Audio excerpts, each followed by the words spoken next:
Welcome to the Fiduciary Case Files. Today's case involved a family administrator who found herself in a situation that many fiduciaries eventually face. After both her parents passed away, she was responsible for selling the longtime family home where she and her 3 adult siblings had grown up. Like many Silicon Valley homes, the property had appreciated dramatically over the decades and was now worth well over $1 million, even in its original condition. Everybody agreed on one thing. They wanted to maximize the value of the estate. They just didn't agree on how to do it. I'm Andrew DeVries with Probate Agent Real Estate Services. Over the last 20-plus years, I've had the privilege of representing family and professional fiduciaries in more than 1,000 probate trusts, conservatorship, and other fiduciary real estate transactions throughout the San Francisco Bay Area. In this series, I share actual fiduciary cases from my practice, not to discuss confidential details, but to highlight the decisions family and professional fiduciaries face and the lessons those cases can teach. Should the estate remodel before selling? One of the siblings was an experienced contractor who believed the family should undertake a major renovation before selling in order to maximize the sales price. The other 3 siblings felt differently. They wanted to sell the home, distribute the estate, and begin moving forward after the emotional loss of their parents. As anyone who has gone through it knows, selling a longtime family home can be one of the most difficult parts of settling an estate. There was also a very practical issue. The home represented nearly all the estate's value, and there were very limited funds available outside of the property itself. That meant a major renovation would have required 1 or more family members to contribute substantial funds personally, or the estate would have needed to obtain financing secured by the property. Either option would have introduced additional complexity, financial risk, and the potential for disagreements among the beneficiaries. The administrator suddenly found herself caught in the middle. She wasn't making the decision for herself. She had a fiduciary duty to make the decision that was in the best interest of the estate and all of the beneficiaries. So she asked me, Andrew, should we remodel the house before we sell it? My answer was, before we answer that question, let's define what we mean by remodel, because that word means very different things to different people. Some people are talking about a major renovation, new kitchens,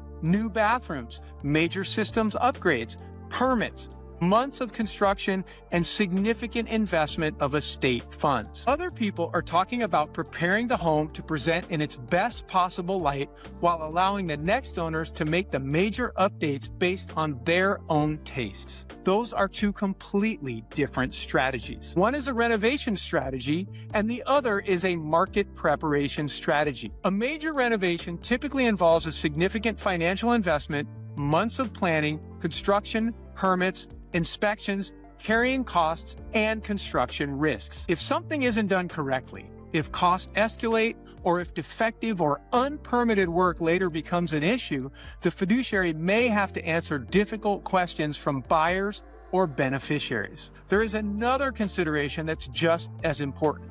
When you undertake a major renovation, you're trying to predict what the next buyer is going to want. You're choosing the kitchen.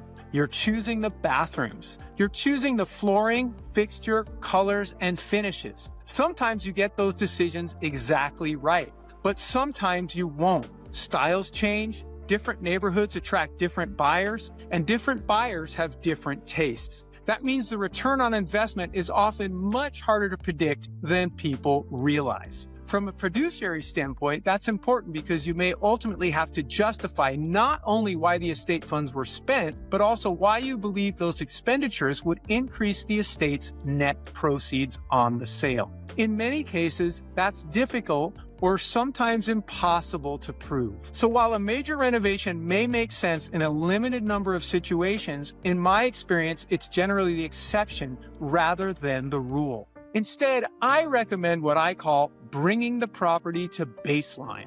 To me, bringing the property to baseline means making it safe, clean, attractive, and move-in ready without trying to create the next owner's dream home. In this case, that may mean targeted interior and exterior painting, completing important safety and deferred maintenance repairs, refinishing existing hardwood floors, replacing worn flooring where appropriate, improving the landscaping, and thoroughly preparing the home for market. Depending on the property, staging can also be an important part of the strategy. Well-staged homes help buyers focus on the space, the natural light, and the home's potential instead of becoming distracted by dated finishes. In our case here, the family decided to follow that latter recommendation. Rather than undertaking a complete renovation, we brought the property back to baseline. The result was an excellent response from the marketplace. Buyers could walk through the home and immediately see themselves living there, while also imagining the improvements they wanted to make over time. By allowing the next owners to make those personal design decisions themselves, we avoided guessing what someone else would want while presenting a home that was clean, attractive, and move-in ready. The administrator was able to make a prudent, well-supported decision that balanced the interest of all 4 siblings, avoided the cost, delay, financing, and uncertainty of a major renovation, and ultimately achieved an excellent result for the estate. Looking back, I believe that's exactly what good fiduciary decision-making should look like. Key takeaway. Before asking, should we remodel the house? First ask, what do we mean by remodel? There's a significant difference between renovating a home and preparing it for market. A major renovation may make sense in a limited number of situations, but more often, I've found that bringing a property to baseline, making it safe, clean, attractive, and move-in ready is the more prudent strategy. It allows buyers to appreciate the home, envision their future, and make their own renovation decisions over time. Our objective isn't to create the nicest home on the block. Our objective is to maximize the estate's net proceeds in a prudent and defensible manner. In closing, if you're a family or professional fiduciary or an estate planning or litigation attorney who advises fiduciaries, I hope you'll subscribe to this channel for more real-world fiduciary case studies and practical guidance on fiduciary real estate. And if you're currently working through a fiduciary real estate situation and would like to discuss your specific circumstances, I invite you to give me a call. I'm always happy to provide a complimentary initial consultation to help you evaluate your options and determine the strategy that's in the best interest of the estate. I'm Andrew DeVries with Probate Agent Real Estate Services. Thank you very much for watching, and I'll see you next time on Fiduciary Case Files.